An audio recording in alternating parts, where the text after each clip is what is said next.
أعوذ بالله من الشيطان الرجيم. بسم الله الرحمن الرحيم. ولقد آتينا موسى الكتاب وجعلنا معه أخاه هارون وزيرا فقلنا اذهبا إلى القوم الذي كذبوا بآياتنا فدمرناهم تدميرا وقوم نوح لما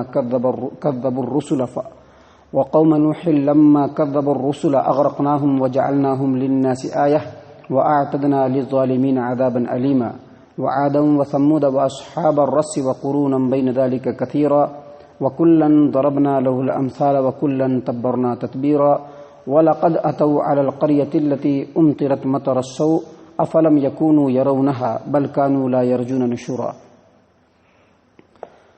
محترم سامعین کرام، یہ سورۃ الفرقان ہے اور ابھی اسی سورت سے آپ کے سامنے آیت نمبر 35 سے لے کر کے آیت نمبر 40 تک چند آیات تلاوت کی گئی ہیں، اور ان آیات کے اندر بھی اللہ تبارک و تعالیٰ نے مکہ والوں کو نصیحت کی ہے، اور نصیحت کرنے کا جو انداز ہے وہ قرآن کریم کا بہت مشہور و معروف انداز ہے کہ پچھلی قوموں کے اندر جو نبی آئے ان کا اور نبوت کے بعد اور نبی کے نصیحت کر لینے کے بعد بھی، دلائل کو پیش کر دینے کے بعد بھی وہ قوم جب اپنے ضد اور ہٹ پہ اڑی رہی تو ان قوموں کو اللہ تبارک و تعالیٰ نے تباہ و برباد کر دیا.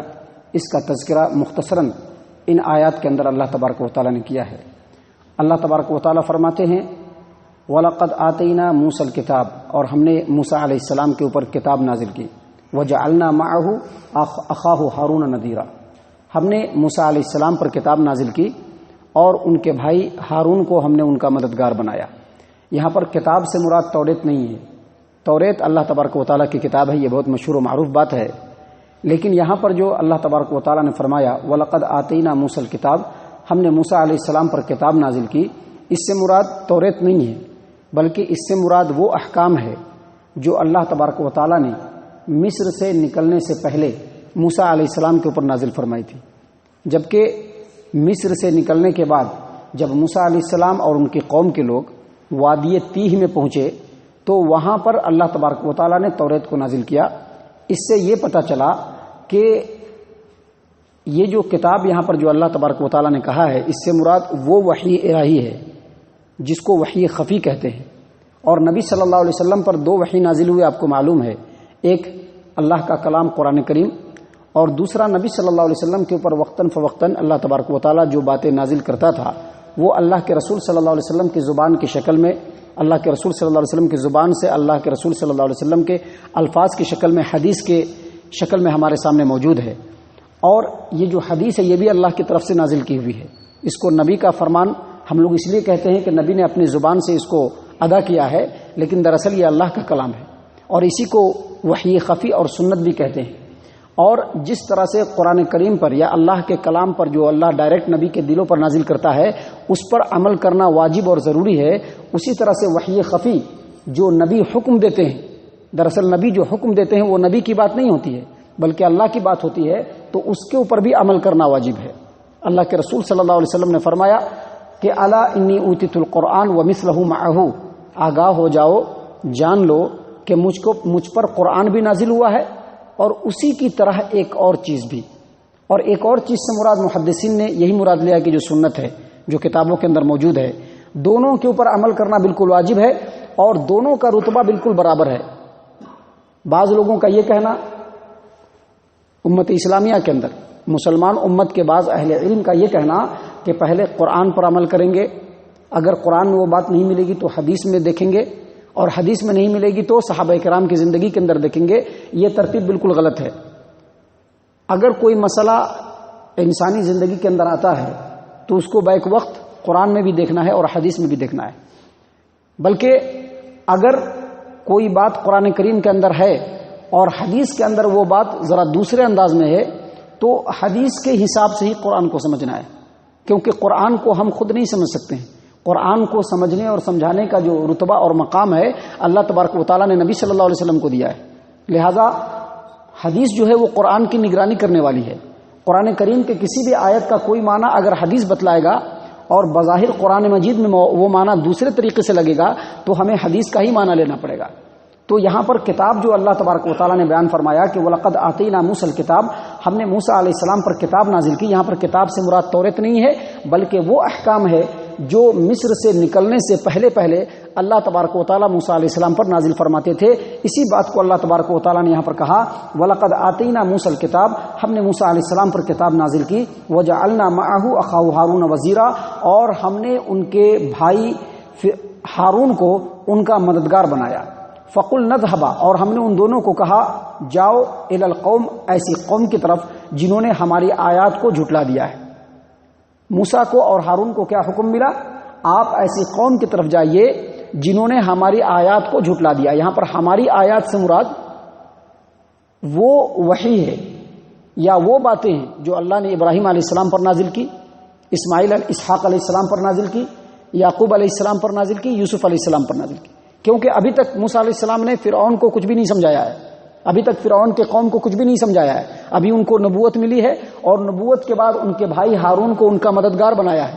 اسی لیے اللہ تبارک و تعالیٰ یہاں پر فرما رہا ہے فَقُلْنَا اذْهَبَا إِلَى الْقَوْمِ الَّذِينَ كَذَّبُوا بِآيَاتِنَا، ایسی قوم کی طرف جاؤ جنہوں نے ہماری آیات کو جھٹلا دیا ہے. لہذا آیات سے مراد یہاں پر وہ چیزیں ہیں جو ان نبیوں پر نازل ہوئی، یا پھر آیات سے مراد کائنات کے اندر جو اللہ تبارک و تعالیٰ کی نشانیاں ہیں وہ کہ جس کے اوپر اگر انسان غور کرے تو اللہ کی وحدانیت کو سمجھ سکتا ہے. اگر کائنات کی نشانیوں کے اوپر انسان غور کرے تو اللہ تبارک و تعالیٰ کی وحدانیت کو سمجھ سکتا ہے. لیکن ان تمام باتوں کے باوجود فرعون نے اللہ کی آیات کا انکار کیا، اس کو جھٹلایا اور خود اپنے آپ کو انا ربکم الاعلی کہنے لگا کہ میں ہی خدا ہوں، میں ہی خدائی، وہ خدائی کا دعوے دار بن گیا وہ. تو اللہ تبارک و تعالیٰ نے اسی بات کی طرف کہا کہ ہم نے موسیٰ اور ہارون کو کہا کہ آپ ایسی قوم کی طرف جائیے جنہوں نے ہماری آیات کو جھٹلا دیا ہے. اور اس سے بھی پتہ چلا کہ یہ جو کتاب نازل ہوئی موسیٰ علیہ السلام پر یہ توریت نہیں تھی، کیونکہ توریت اس سے بہت زمانے کے بعد جب فرعون کے زمانے سے نکل گئے، جب مصر سے نکل گئے موسیٰ علیہ السلام اور وادی تیہ میں پہنچے تو وہاں پر ان کے اوپر توریت نازل ہوئی. تو اللہ نے فرمایا کہ ہم نے موسیٰ اور ہارون کو یہ حکم دیا کہ آپ ایسی قوم کی طرف جائیے جنہوں نے ہماری آیات کو جھٹلا دیا ہے.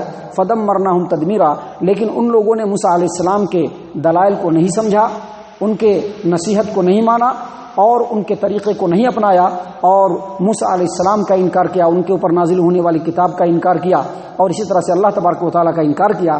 فَدَمَّرْنَاهُمْ تَدْمِيرًا، تو ہم نے ان کو تہس نہس کر دیا. یعنی اس قوم نے جب انکار کیا تو اس انکار کے بدلے میں اللہ نے اس قوم کو تہس نہس کر دیا. اس کے بعد آگے مزید فرمایا وَقَوْمَ نُوحٍ لَمَّا كَذَّبُوا الرُّسُلَ أَغْرَقْنَاهُمْ، اور نوح علیہ السلام کی قوم نے بھی رسولوں کو جھٹلایا. نوح علیہ السلام کی قوم نے بھی رسولوں کو جھٹلایا. یہ جو رسول ہے، رسول جو ہے یہ رسول کی جمع ہے. رسول یعنی رسول کا مطلب ایک رسول اور رسول کا مطلب بہت سارے رسول. اس کا مطلب یہ ہوا کہ نوح علیہ السلام سے پہلے عام طور پر یہ معلوم ہے کہ کوئی دوسرے رسول نہیں آئے. آدم علیہ السلام آئے، اس کے بعد وقفہ تھا اور اس کے بعد نوح علیہ السلام آئے. اور نوح علیہ السلام کی قوم کی طرف صرف نوح علیہ السلام کو ہی بھیجا گیا. لیکن اس کے باوجود یہاں پر کہا گیا کہ نوح علیہ السلام کی قوم نے رسولوں کو جھٹلایا. اس کا مطلب یہ کہ کوئی بھی قوم اگر ایک رسول کا بھی انکار کر دے گی تو وہ پورے رسول کا انکار کرنے والی، کیونکہ جتنے بھی رسول اس روئے زمین پر آئے ہیں انہوں نے ایک دوسرے کی تصدیق کی ہے. موسیٰ علیہ السلام آئے تو اپنے سے پہلے تمام رسولوں کی تصدیق کی. عیسیٰ علیہ السلام آئے، انہوں نے اپنے سے پہلے تمام رسولوں کی تصدیق کی. اور محمد صلی اللہ علیہ وسلم آئے تو ان کے اوپر جو کتاب نازل ہوئی اور انہوں نے بھی اپنی زبان سے تمام رسولوں کی تصدیق کی. اب موسیٰ علیہ السلام نے تمام رسولوں کی تصدیق کی تو اب موسیٰ علیہ السلام کی قوم کے لوگ اس سے پہلے کے رسول کا انکار کر دیں یا عیسیٰ علیہ السلام کا انکار کر دیں تو اس کا مطلب یہ ہے کہ وہ موسیٰ علیہ السلام کا بھی انکار کرنے والے ہیں. تو اسی بات کو اللہ تبارک و تعالیٰ نے یہاں پر فرمایا وَقَوْمَ نُوحٍ لَمَّا كَذَّبَ الرُّسُلَ، اور قوم نوح نے بھی جب رسولوں کو جھٹلایا اغرقناہم، تو ہم نے ان کو غرق کر دیا، پانی کے اندر ڈبو دیا. وَجَعَلْنَاهُمْ لِلنَّاسِ آیَةً، اور ان لوگوں کو لوگوں کے لیے نشانی بنا دیا. نشانی کیا بنایا؟ پوری قوم مٹ گئی، صرف وہ لوگ باقی رہے جو نوح علیہ السلام کے ساتھ کشتی میں سوار تھے. باقی سارے کے سارے لوگ مٹ گئے، سارے کے سارے لوگ دریا میں اس پانی میں اور طوفان میں غرق ہو گئے. صرف وہ لوگ بچے جو نوح علیہ السلام کی کشتی میں تھے. اسی لیے اللہ نے فرمایا کہ وَجَعَلْنَاهُمْ لِلنَّاسِ آیَةً، ہم نے ان لوگوں کو لوگوں کے لیے نشانی بنا دی. اور صرف وہاں سے نسل وہی چلی جو وہاں باقی تھے. اور بعض اہل علم کے مطابق، ان کے تفسیر کے مطابق، ان کے قول کے مطابق، نوح علیہ السلام کے جو 3 بیٹے بچے تھے اسی نسل سے پوری دنیا چلی ہے. تو اللہ نے فرمایا کہ ہم نے ان کو لوگوں کے لیے نشانی بنا دی اور ہم نے ظالموں کے لیے دردناک عذاب تیار کر کے رکھا ہے. اور اس کے بعد فرمایا وعادا وثمود واصحاب الرس وقرونا بین ذلک کثیرا، اور اسی طرح سے قوم عاد کو بھی، اور اسی طرح سے قوم سمود کو بھی، اور اسی طرح سے کنویں والوں کو بھی، اور اس درمیان میں بہت ساری جماعتوں کو ہم نے تباہ و برباد کیا. قوم عاد جانتے ہی ہیں، قوم عاد، قوم سمود، ان کا بھی تذکرہ اس سے پہلے ہوا ہے. واصحاب الرس جو ہے وہ کنویں والوں کو کہتے ہیں، واصحاب الرس کنویں والے کو کہتے ہیں. اور یہ جو ایسی قوم ہے اس کا تذکرہ قرآن کریم کے اندر صرف 2 بار آیا ہے. ایک یہاں پہ آیا ہے اور ایک سورہ قاف کے آیت نمبر 12 میں آیا ہے، لیکن ان کی کوئی ڈیٹیل نہیں ہے. اس سلسلے میں مفسرین نے جو باتیں بیان کی ہے وہ یہ ہے کہ اصحاب الرس جو ہے، یہ جو رس کہتے ہیں یہ عربی زبان میں کنواں کو کہتے ہیں. رس کہتے ہیں اتنے بڑے کنویں کو جس کے اندر بہت زیادہ پانی ہو. گویا ایک بستی تھی جو کنویں کے آس پاس میں آباد تھی، اور مشہور و معروف قول کے مطابق یہ اہل انطاکیہ تھی، اور ان کے اندر حبیب نجار نام کے نبی مبعوث ہوئے تھے. انہوں نے اپنی قوم کو بہت زیادہ سمجھایا، لیکن قوم نہیں مانی تو یہ سمجھاتے رہے. اخیر میں اس قوم نے اپنے نبی حبیب نجار کو قتل کر دیا، مار دیا، اور مارنے کے بعد اسی کنویں کے اندر دفن کر دیا. اللہ تبارک و تعالیٰ کا عذاب آیا، پوری بستی اسی کنویں کے ساتھ وہیں پہ دفن ہو گئی، اور اسی لیے ان کو اصحاب الرس کہتے ہیں. تو اللہ تبارک و تعالیٰ نے کہا کہ اسی طرح سے ہم نے قوم عاد کو بھی ہلاک کیا، قوم سمود کو بھی ہلاک کیا، اور کنویں والوں کو بھی ہلاک کیا، اور اس درمیان میں بہت ساری قوموں کو ہلاک کیا، بہت ساری قوموں کو ہلاک کیا. اللہ فرماتے ہیں وَكُلًّا ضَرَبْنَا لَهُ الْأَمْثَالَ، یہ جتنی قوموں کا تذکرہ ہو رہا ہے اس کو اللہ نے ایسے ہی ہلاک و برباد نہیں کر دیا. کُلًّا ضَرَبْنَا لَهُ الْأَمْثَالَ، ان تمام قوموں کے اندر ہم نے نبی بھیجا. نبی نے اپنے پچھلے قوموں کے تمام کے تذکروں کو بیان کیا کہ دیکھو تمہارے اوپر جس طرح سے نبی آیا ہے اس سے پہلے قوموں پر بھی نبی آیا، اور انہوں نے بھی، ان نبیوں نے بھی اپنے اپنے قوم کو سمجھایا. اللہ نے ان کے اوپر حکم نازل کیا، اور نبیوں نے ان حکموں کو مثال دے دے کر کے سمجھایا. تمام باتوں کو سمجھانے کے بعد ان کو مہلت بھی دیا. تمام چیزوں کے مل جانے کے بعد ان کی قوم نے پھر بھی ہٹ درمی اختیار کی تو اللہ نے ان کو ہلاک و برباد کر دیا. اللہ نے اسی بات کو یہاں پر فرمایا وَكُلًّا ضَرَبْنَا لَهُ الْأَمْثَالَ، ہر قوم کے لیے ہم نے پچھلی قوموں کی مثالوں کو اور واقعات کو بیان کیا، لیکن انہوں نے ہٹ درمی اختیار کی. وَكُلًّا تَبَّرْنَا تَدْبِيرًا، تو ان تمام کے نام و نشان کو مٹا دیا. اور پھر فرما رہے ہیں اللہ تبارک و تعالیٰ وَلَقَدْ أَتَوْا عَلَى الْقَرْيَةِ الَّتِي أُمْطِرَتْ مَطَرَ السَّوْءِ، یہ جو مکہ والے ہیں اس بستی پر سے بھی ہمیشہ گزر رہے ہیں.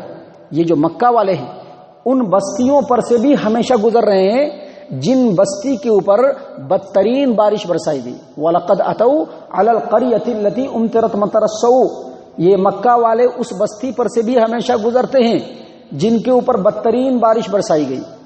اور وہ بستی کون سی ہے؟ جب مکہ والے تجارت کے غرض سے شام کی طرف نکلتے تھے تو درمیان میں سدوم کا علاقہ پڑتا تھا، قوم لوط کا علاقہ، اور قوم لوط کے اوپر اللہ تبارک و تعالیٰ نے بدترین بارش برسائی تھی. اور ایسی بارش برسائی کہ پوری کی پوری زمین اوپر سے نیچے ہو گئی، اور وہاں پر آج ڈیڈ سی یعنی بحر مردار موجود ہے جس کو یہ لوگ آتے ہوئے بھی دیکھتے ہیں اور جاتے ہوئے بھی دیکھتے ہیں. جب جاتے ہیں ملک شام کی طرف تو بھی اس بستی کو دیکھتے ہیں، اور جب ادھر سے آتے ہیں تو بھی اس بستی کو دیکھتے ہیں. اللہ فرما رہے ہیں وَلَقَدْ أَتَوْا عَلَى الْقَرْيَةِ الَّتِي أُمْطِرَتْ مَطَرَ السَّوْءِ أَفَلَمْ يَكُونُوا يَرَوْنَهَا، کیا ان لوگوں نے اس بستی کو نہیں دیکھا؟ مطلب یہ کہ یہ لوگ بستی تو دیکھتے ہیں لیکن ایک تماشا بین کی طرح سے. ہمیں جب بھی کبھی نکلے اس روئے زمین پر سفر کے لیے اور ایسی بستیوں سے گزر ہو تو ان کو عبرت کی نظر سے دیکھنا چاہیے. اگر قرآن کریم کی آیات کو ہم سنیں تو محض فارمیلٹی کے لیے نہیں سنیں، عبرت کی غرض سے سنیں، کیونکہ جن لوگوں کا آخرت پہ یقین ہوتا ہے وہ ان چیزوں کو نصیحت کی غرض سے سنتے ہیں. اور جو لوگ زبانی طور پر آخرت کا دعویٰ کریں لیکن آخرت کا یقین دلوں کے اندر نہیں ہوتا ہے تو وہ ایسی چیزوں کو عبرت کی غرض سے نہیں سنتے ہیں بلکہ محض ایک فارمیلٹی کی غرض سے سنتے ہیں. یہ بہت باریک فرق ہے آخرت کے اوپر یقین رکھنے والوں میں اور جو لوگ صرف دنیا میں فارمیلٹی کے انداز میں ہر چیز کو مانتے ہیں ان میں. یہی فرق ہے سب سے بڑا. اس بستی کی طرف سے گزرنے والے مکہ والے بھی اور اس بستی کی طرف سے گزرنے والے صحابہ کرام بھی، لیکن صحابہ کرام نے ان چیزوں کو عبرت کی نگاہ سے دیکھا، لیکن ان لوگوں نے محض تماشائی بن کر کے دیکھا. دیکھو وہی بستی ہے، یہاں پر جو ہے ایسے ایسے ہوا تھا، بس اتنا ہی. لیکن جن لوگوں کا آخرت کے اوپر یقین ہوتا ہے وہ ان قوموں کی بستیوں کو دیکھتے ہیں یا ان کے تذکرے کو سنتے ہیں تو ان کے دل کے اندر ایک خوف اٹھتا ہے کہ کل رب العالمین کے بارگاہ میں ہم کو بھی پیش ہونا ہے. اگر ہم رب العالمین کے بارگاہ میں پیش ہو کر کے اپنے عمل کا حساب دینا ہے، اس پر ہم کو یقین ہے، تو ان واقعات سے ہم کو نصیحت حاصل ہوگی کہ جس طرح سے رب العالمین ان قوموں کو ہلاک و برباد کیا ہے، ممکن ہے کہ اللہ تبارک و تعالی ہم کو بھی ہلاک و برباد کر دے ہماری نافرمانیوں کی وجہ سے. یہی وجہ ہے کہ رسول اکرم صلی اللہ علیہ وسلم جب موجود تھے اس روئے زمین کے اوپر، اور جب تیز و تند آندھی جب اٹھتی تھی نبی صلی اللہ علیہ وسلم کے اوپر، نبی صلی اللہ علیہ وسلم کے سامنے جب تیز آندھی اٹھتی ہوئی دکھائی پڑتی تھی تو نبی صلی اللہ علیہ وسلم کے چہرے کا رنگ بدلنے لگتا تھا. کبھی گھر کے اندر جاتے تھے، کبھی گھر کے باہر آتے تھے، حالانکہ نبی تو رسول تھے صلی اللہ علیہ وسلم. اور ان کو اللہ تبارک و تعالیٰ نے کہہ دیا تھا کہ جب تک آپ قوم میں رہیں گے عذاب نہیں بھیجیں گے. اس کے باوجود آخرت کے اوپر اس قدر پختہ یقین تھا کہ صرف آندھی اٹھتا ہوا دیکھتے تھے تو نبی صلی اللہ علیہ وسلم بہت پریشان ہو جاتے تھے کہ کہیں وہی آندھی تو نہیں آ رہی ہے جو قوم سمود کے اوپر آئی تھی، کہیں وہی آندھی تو نہیں آ رہی ہے جن آندھیوں نے قوموں کو برباد کر دیا. تو یہی فرق ہوتا ہے آخرت کے اوپر یقین رکھنے والوں اور یقین نہ رکھنے والوں میں. کیونکہ یقین نہ رکھنے والے ان چیزوں کو محض فارمیلٹی کی طرح سے سنتے ہیں، اور جو یقین رکھتے ہیں وہ ان چیزوں سے عبرت اور نصیحت حاصل کرنے کی کوشش کرتے ہیں. اللہ تبارک و تعالیٰ نے اسی بات کو یہاں پر کہا کہ ان لوگوں کا گزر اس بستی پر سے ہوا ہے جن بستی کے اوپر بدترین بارش برسائی گئی. افلم یکونوا یرونہا، کیا یہ لوگ اس بستی کو نہیں دیکھتے ہیں؟ دیکھتے تو ہیں. بل کانوا لا یرجون نشورا، لیکن اصل بات یہ ہے کہ یہ لوگ آخرت پر یقین ہی نہیں رکھتے. آخرت پر یقین رکھیں گے تو یقینی طور پر اس بستی کو دیکھ کر کے اللہ کی نشانی کو سمجھیں گے اور پھر اپنے دل کے اندر نصیحت حاصل کریں گے، اور پھر جو نبی بتلائے گا اس کو اپنے دل سے تسلیم کر کے اپنی زندگی کے اندر اس کو عملی شکل میں لانے کی کوشش کریں گے. یہ فرق ہے جس کو ہمیں سمجھنا بہت ضروری ہے. اللہ تبارک و تعالیٰ سے دعا ہے کہ اللہ تبارک و تعالیٰ ہم تمام کو ان آیات کے اوپر غور و فکر اور تدبر کرنے کی توفیق عنایت فرمائے، اور یہ جو باتیں بیان ہو رہی ہے انہیں نصیحت کے طور پر ہمیں اپنی زندگی کے اندر شامل کرنے کی توفیق عنایت فرمائے. اللہ تبارک و تعالیٰ ہم تمام کو ہمارے ایمان میں پختہ بنائے. اللہ تبارک و تعالیٰ ہم تمام کو آخرت کے اوپر یقین رکھنے والا بنائے، مومنین کے صف میں شامل فرمائے، جنت الفردوس میں جگہ عطا فرمائے. اے اللہ ہم تمام کو جہنم سے پناہ دے. اے رب العالمین ہم تمام کو جہنم سے پناہ دے. اے مالک الملک ہم تمام کو جہنم سے پناہ دے. آمین یا رب العالمین. وما علینا الا البلاغ المبین.